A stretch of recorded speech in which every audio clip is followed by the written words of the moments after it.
Hello guys, in today's video, I'll show you how you can easily change your email on your Xbox accounts. Let's begin. First, by the way, I'm doing this on my PC, but don't worry, the exact same steps will work on your mobile phone also. Okay. First, open your internet browser and search for Xbox. Click on it, and this is going to be their homepage.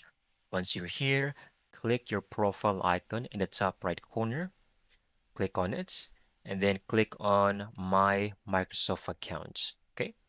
Now, once you're on this section, on the left panel, click on Your Info or Your Information, and then you will see in here your email address. You scroll down a bit, account information, email addresses.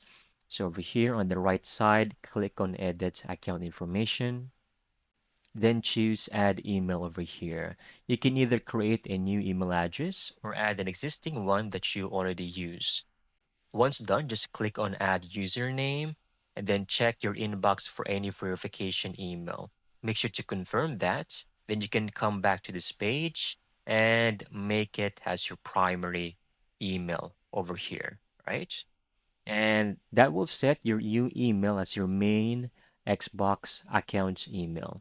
You can also click remove next to it if you have any old addresses you don't want to use anymore. And that's it. You have now successfully changed your Xbox account email. I hope you found this video very helpful.